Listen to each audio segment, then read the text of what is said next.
Hello everyone, स्वागत है आपका मेरे यूट्यूब चैनल पर। तो इसके पहले वाली वीडियोस में हम मालगुडी डेज़ की 11 शॉर्ट स्टोरीज देख चुके हैं। आज हम मालगुडी डेज़ की जो 12वीं शॉर्ट स्टोरी है, इंजन ट्रबल यानी कि इंजन की समस्या, उसको देखने वाले हैं।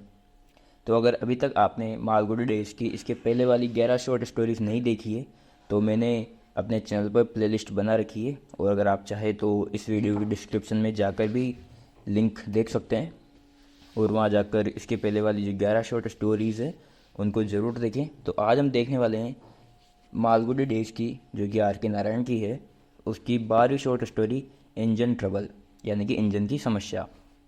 अब यहाँ पर इंजन कौन सा रहता है? ये जो रोड बनाते हैं, तो रोड को बराबर करने के लिए, समतल करने के लिए जो रोलर आता है, जिसे हम रोलर कहते हैं, यहाँ पर वो वाला इंजन है, यहाँ रोड वाला इंजन, जिससे रोड को बराबर किया जाता है, लेवल किया जाता है। तो कहानी शुरू होती है ऐसे कि एक माँ बातूनी आदमी रहता है। तो माँ बातूनी आदमी दूसरे लोगों को कुछ बताता है। तो शुरू करते हैं कि माँ बातूनी आदमी क्या कह रहा है। माँ बातूनी आदमी कह रहा था, कुछ साल पहले हमारे कस्बे में एक शोमैन आया था जो गेटीलैंड नामक एक संस्था को चलाता था। आपको याद रखना है कि शोमैन था, वो कौन सी संस्था को चलाता था? गेटीलैंड। रातों रात वहाँ की जिमखाना क्लब में पोस्टर, झंडे और रंग बिरंगी रोशनी के बल्ब लग गए। उसके गांव में तमाशा देखने जिले भर से लोग आने लगे।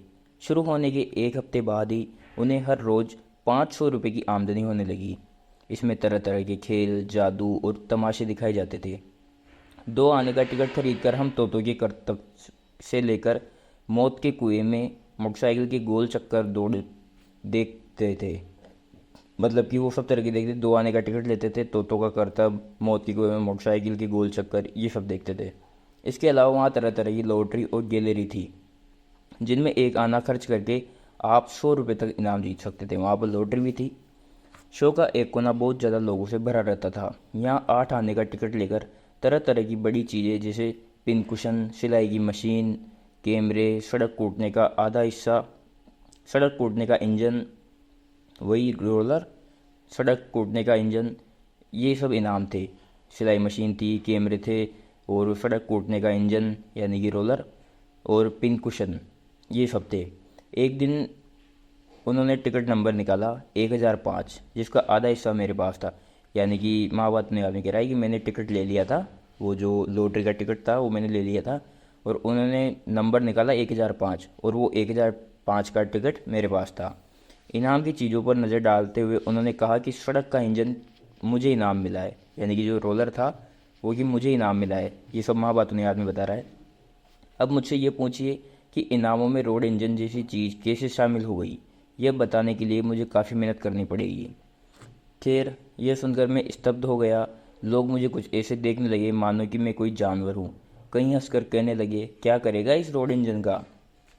यह इनाम ऐसा नहीं था जिसे कोई खुद उठाकर घर ले जा सके। मैंने शोमैन से पूछा, इसे ले जाने में वह मेरी क्या मदद करेगा? जवाब देने की जगह उसने मुझे ऊपर टेंगा एक नोटिस दिखा दिया। ऊपर एक नोटिस टंगा हुआ था, वो दिखा दिया, जिस पर लिखा था कि इनाम जीतने वाले सभी लोग अपने इनाम फ़ौरन खुद ही इंतजाम करके उठा ले जाएं। लेकिन मेरे इस मामले में वे थोड़ी सुविधा देने के लिए तैयार थे। शो चलने चलने के दिनों में वे इसे जिमखाना क्लब में ही रखे रहने को तैयार थे। आपको ये भी याद रखना है कि जो वो मेला लगा था, मतलब कि जो वो गेटीलैंड संस्था आई थी, जिन्होंने वहाँ पर प्रदर्शनी लगाई थी, तो वो कहाँ पर लगाई थी? तो ये भी आपको याद रखना है। जिमखाना क्लब में उन्होंने ये लगाई थी। जिमखाना क्लब में रखे रहने को तैयार थे, इसके बाद मैं इसे ले जा सकूँगा। मैंने जब शोमैन से पूछा कि इसे ले जाने के लिए क्या वे ड्राइवर दे सकेंगे, तो वो हंसने लगे। बोला, जो आदमी इसे यहाँ लाया था उसे हर रोज़ के 5 रुपये और इसके अलावा 100 रुपये देने पड़े। उसे मैंने वापस भेज दिया और तय कर लिया कि अगर कोई उसे चला नहीं सकता तो इसे अपने भाग्य पर छोड़ दूंगा। यह नई चीज़ है इसलिए मैं इसे लाया था। ये वो बताता है जो शोमैन था। तो इसे अपने भाग्य पर छोड़ दूंगा। यह नई चीज़ है इसलिए मैं इसे लाया था। मैं ही जानता हूँ इसके कारण मैंने कितनी परेशानियाँ उठाई है। फिर माँ बाप ने आदमी पूछता है कि मैं इसे किसी म्यूनिसिपैलिटी को नहीं बेच सकता? तो उसने जवाब दिया, शोमैन होने के नाते मुझे म्यूनिसिपैलिटी के लोगों से बहुत तकलीफ़ें झेलनी पड़ती है। मैं इनसे दूर ही रहना पसंद करता हूँ।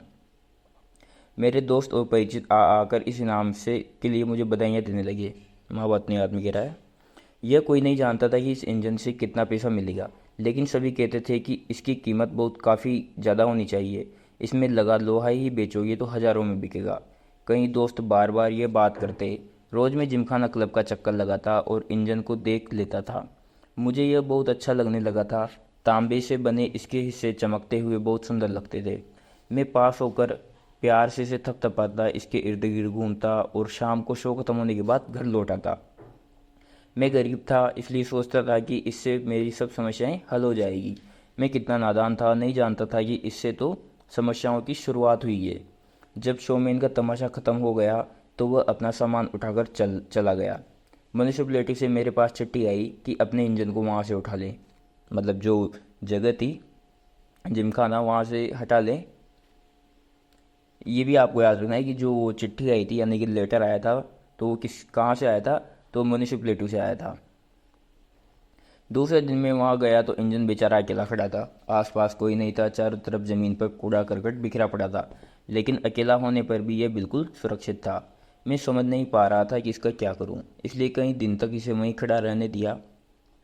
म्यूनिसिपैलिटी ने अब मुझे नोटिस भेजा कि इसे जल्दी से जल्दी जिमखाने से मैदान से हटा लूं, नहीं तो किराया वसूल किया जाएगा। गहराई से सोच विचार करने के बाद मैंने किराए की बात मान ली और 10 रुपये हर महीने के हिसाब से 3 महीने तक किराया देता रहा। किराया याद रखना है कि 10 रुपये हर महीने दिए उसने और 3 महीने तक दिए। मैं गरीब आदमी हूँ और जिस घर में मैं अपनी बीवी के साथ रहता था उसका किराया भी 4 रुपये महीने ही था। घर का किराया 4 रुपये महीने था। इस हालात में 10 रुपये महीने चुकाना मेरे लिए बहुत मुश्किल था। इसके लिए मुझे अपने बजट में काफ़ी कटौती करनी पड़ी उसके अपने बजट में। एक आध बार बीवी का जेवर भी गिरवी रखना पड़ा। बीवी हर रोज़ मुझसे पूछती कि इस इनाम का क्या कैसे करोगे, और मैं कोई जवाब नहीं दे पाता था। मैं बाज़ार जाता और हर किसी से इसे खरीदने की बात करता। किसी ने सुझाया कि कॉस्मोपॉलिटन क्लब का सेक्रेटरी इसे खरीद सकता है। कॉस्मोपॉलिटन क्लब का सेक्रेटरी से खरीद सकता है। मैं उससे मिला तो वह हंसने लगा और बोला कि मैं इसका क्या करूँगा। मैं बोला कि आपके यहाँ टेनिस कोर्ट है जिसका मैदान यह रोज़ समतल कर सकता है, मैं ये काफ़ी सस्ता दे दूँगा। लेकिन बात पूरी करने से पहले ही मैंने महसूस कर लिया कि मैंने बेवकूफ़ी की बात की है। किसी ने कहा, तुम म्यूनिसिपैलिटी के चेयरमैन से मिलो, वह इसका उपयोग कर सकता है। काफ़ी सोचने के बाद एक दिन मैं उनसे मिलने गया। कोट की बटन सही ढंग से लगाकर मैं उसके कमरे में घुसा और अपनी बात कही। मैं इसे एकदम सस्ते में दे देने को तैयार था। मैंने बड़े जोर शोर से शहर के लिए उनके कर्तव्यों पर प्रकाश डाला, लेकिन शीघ्र ही समझ गया कि यह काम संभव नहीं है। इंजन बच्चों को खेलने के लिए दे देना ज़्यादा आसान है, मतलब बेचने से ज़्यादा तो बच्चों को दे दें वो आसान है। जिमखाना मैदान में इंजन का किराया देने में मेरा दिवाला निकला जा रहा था। मैं सोचता था कि किसी दिन इतना ज़्यादा पैसा इसे बेचने से मुझे मिल जाएगा कि यह सब भरपाई मैं कर सकूँगा। अब इस मैदान में पशु प्रदर्शनी होने की घोषणा कर दी गई और मेरी समस्या फिर खड़ी हो गई। मुझसे कहा गया कि 24 घंटे के अंदर इसे वहाँ से हटा ले। प्रदर्शनी एक हफ्ते बाद शुरू होनी थी और उसका इंतजाम करने लोग पहले आ रहे थे। उनकी मांग थी कि इंजन को तुरंत हटवा दिया जाए। मैं बेहद परेशान हो उठा।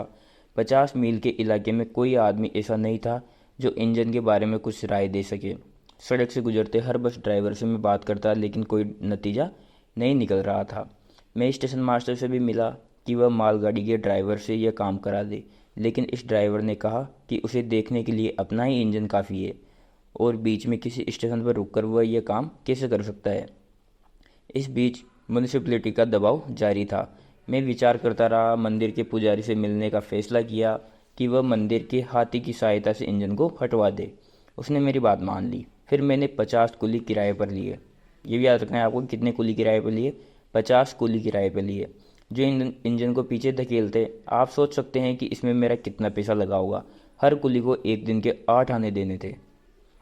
याद रखना कि हर कुली को एक दिन के 8 आने दिए थे। हाथी का किराया 7 रुपये था, 7 रुपये रोज़ था। उसे इसके साथ खाना भी खिलाना था, यानी कि 50 तो कुली थे और उनको सभी को हर दिन 8 आने देने थे और हाथी का हर दिन का किराया 7 रुपये था। मेरी योजना थी कि इंजन को जिमखाना मैदान से निकाल कर सड़क पर थोड़ी दूर एक मैदान तक ले जाऊं, जिसका मालिक मेरा एक दोस्त ही था। वहां मैं 2 महीने भी इस इंजन को खड़ा रख सकता था। इसके बाद मैं मद्रास जाकर इसका सौदा करना चाहता था।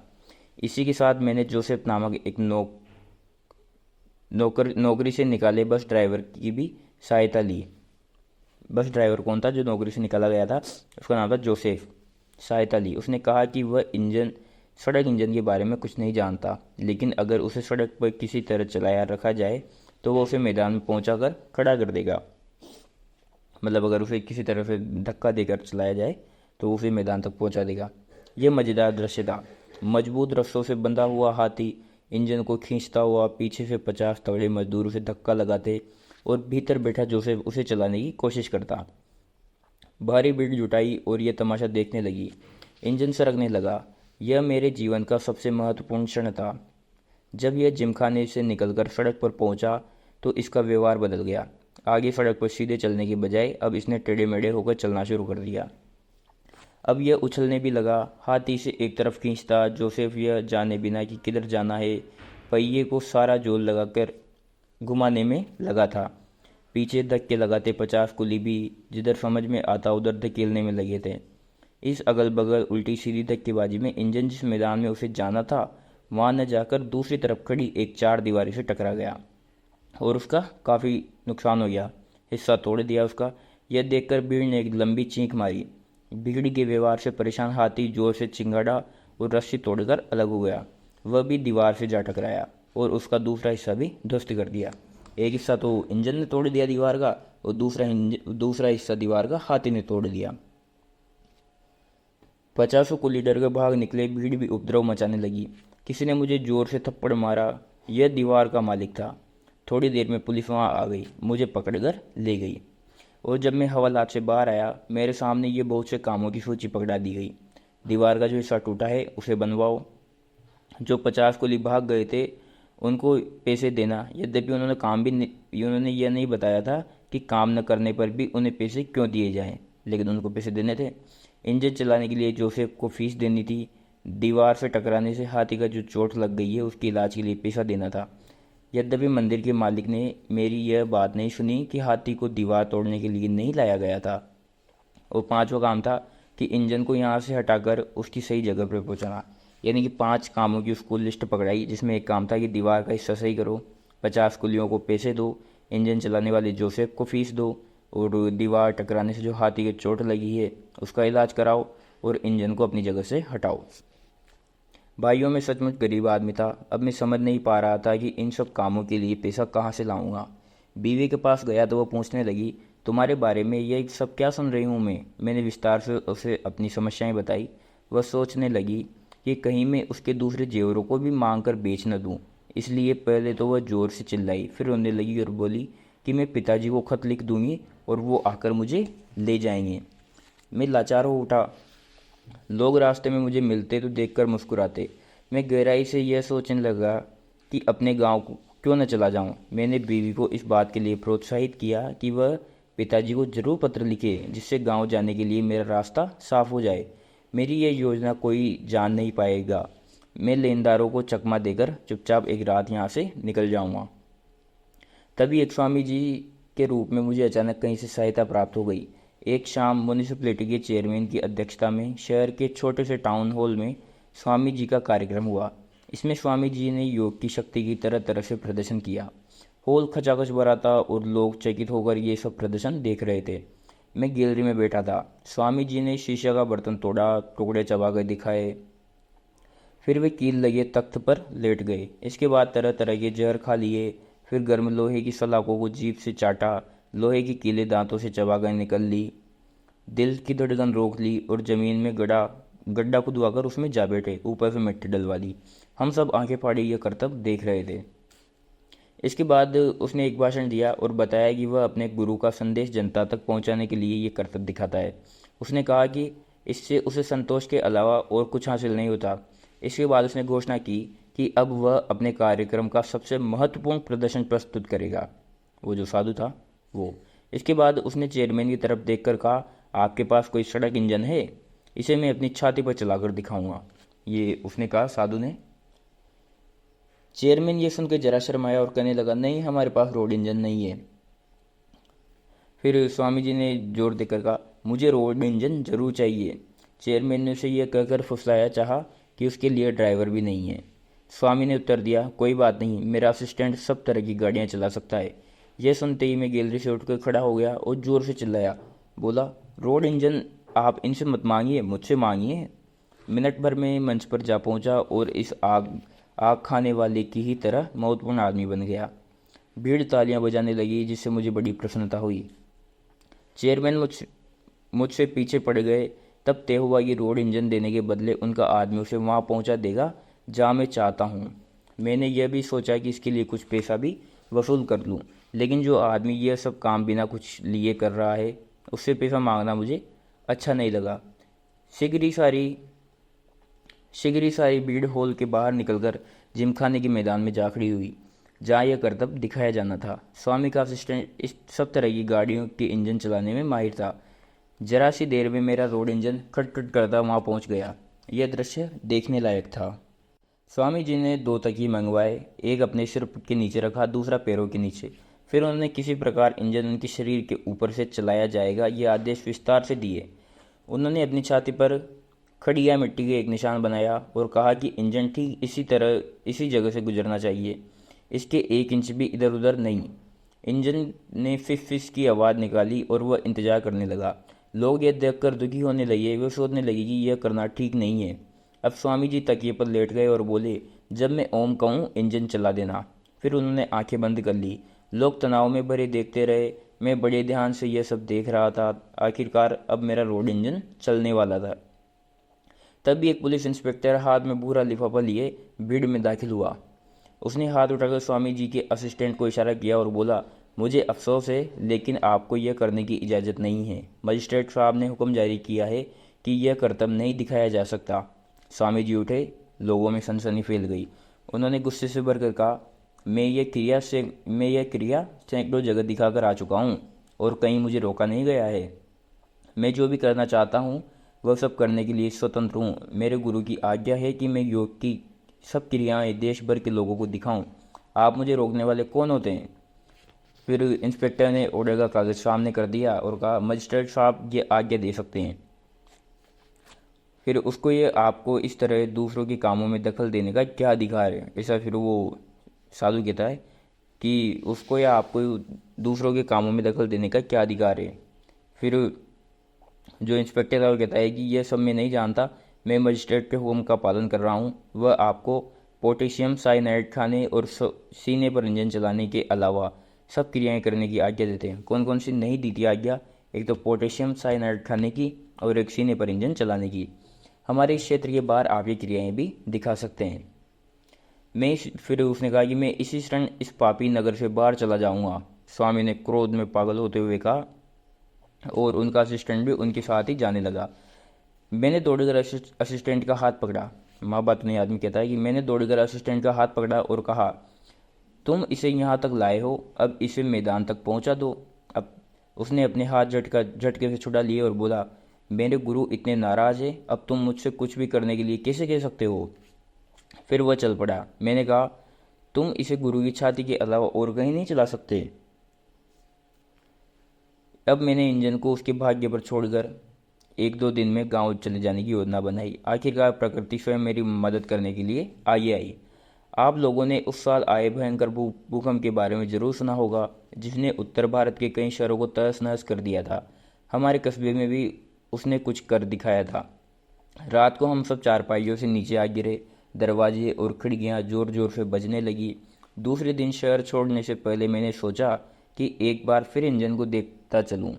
मैं अपनी आंखों पर विश्वास ही नहीं कर सका। इंजन वहां से गायब था। मैंने चारों तरफ नज़र डाली और शोर मचाया।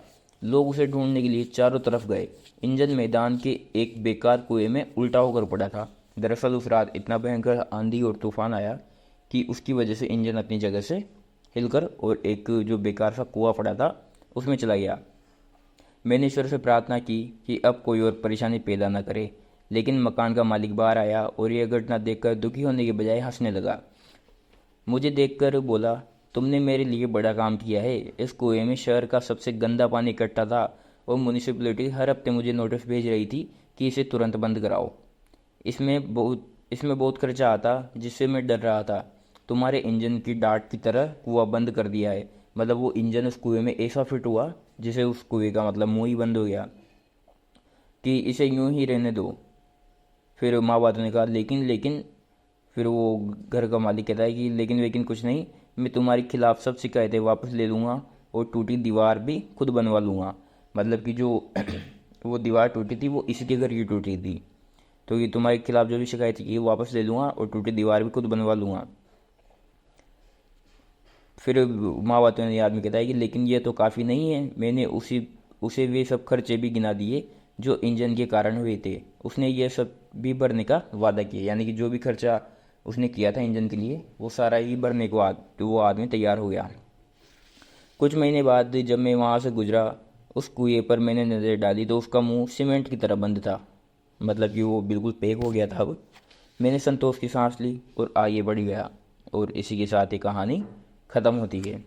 तो ये इंजन की समस्या थी, जो कि इंजन उसे इनाम में मिलता है माँ बातूनी आदमी को। ये जो शॉर्ट स्टोरी है वो पूरी माँ बातूनी आदमी बताता है। मतलब कि वो कहीं बैठा रहता है तो ये सारी कहानी वो सुनाता है अपने दोस्तों को। तो इस तरीके से हमने मालगुडी डेज की 12वीं शॉर्ट स्टोरीज भी पूरी कर ली है। अब हम देखेंगे जो 13वीं शॉर्ट स्टोरी है 45 अ मंथ, इसको हम नेक्स्ट वीडियो में देखेंगे। और प्लीज़ चैनल को सब्सक्राइब करें, वीडियो को लाइक करें, और आपको ऐसी अमेजिंग इंग्लिश से related first grade, second grade, third grade से रिलेटेड वीडियोस मिलती रहेगी। तो चैनल को सब्सक्राइब करें। Thank you.